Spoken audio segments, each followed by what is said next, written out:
Hi guys, welcome. So today's video is on communication, but I want to give you an understanding of a client that I spoke to, and see if you can relate to it.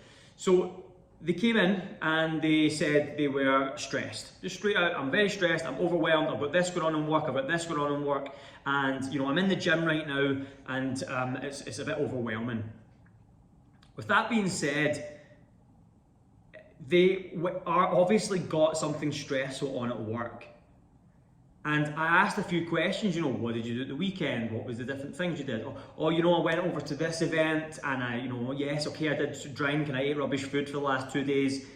Well, how do you think that's going to make you that meeting that you have in the morning? How do you think you're going to start anticipating that? You're going to feel way more stress. Your cortisol levels, your stress hormone is going to be substantially higher, and you're not going to be doing your job properly. You're going to go in there underprepared, overwhelmed, stressed, erratic, making bad decisions, probably not communicating correctly.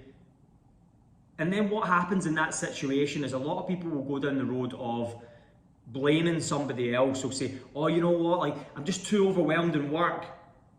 And maybe you are, but a lot of the time you have to look at within and say, you know what, if you can sit there and say, is my organization, correct? Is my, am I, structured? Did I, prepare over the weekend? And did I do this? And if you have a job where you can justify the amount of money you're getting, so if you're getting paid a lot of money, then maybe you need to take a little bit more of a chilled weekend and go through things and prepare a little bit better, rather than getting to Friday and then just going off it and then going, you know what, this is the problem of other people, it's not me. It's called, self-reflection. We're looking within and thinking, and that's not saying that sometimes people do go overworked. Absolutely. People definitely go overworked in some circumstances. But my point is this: unless you're, if you're somebody who's not preparing and not going to the standard you think, they expect of you, then sometimes it's not the other people, and it's not the fact that you're getting too much work. It can be that you're not preparing yourself correctly. And a lot of people might get triggered by that. You don't understand. I do understand. Everyone has different parts of their life they go through. And personally, myself, I've obviously had a life of my own, so I have things to relate to. But also on top of that, I've worked with thousands of people, and I've seen the difference of when they prepare correctly and, they go through the right understanding of where they're trying to go. So, okay, I'm going here, I need to do this, I need to eat properly, I need to sleep properly for me to get, do the best I can, in this meeting, for example. Obviously going back to the topic was communication. So with that being said, if you are someone who, wants to have a lifestyle of, going out, having a good time at the weekends, working hard during the week and then kind of going a little bit crazy at the weekend, or, drinking every single weekend, then having a communication with myself and having maybe a little bit more structure with that. So I'll give you a perfect example for today.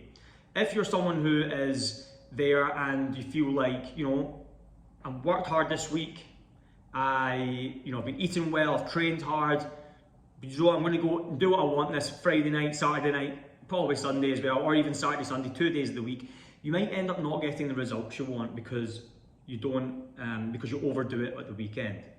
So something practical to take away today would be, okay, well, instead of going to every single event every weekend that someone asks you to do, because you live in Dubai or anywhere in the world really, there's always something to do.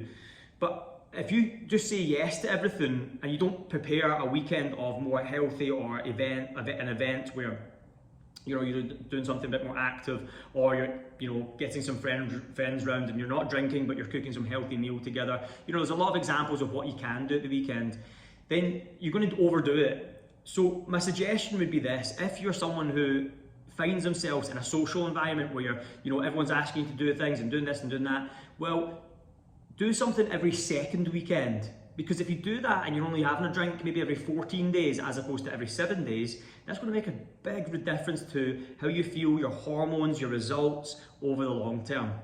So that's a very basic suggestion, but unless you are practical with it and actually, these are the weekends that I'm going to go out, and these are the weekends I'm not, and these are the weekends when I'm not saying don't go out, but I'm going to be healthy, and I'm going to be active, and I'm going to eat properly, then you're going to just be yes man, as they call it, and go to every single event. You're going to eat the wrong food, you're going to not get the results you want, and you're going to go down the wrong path. On my next video, I'm going to talk about why do people, what's your goal? You know, why do people want to get their goal? And it can be different for different people. So I'm going to go through that on my next video. Hope that helped.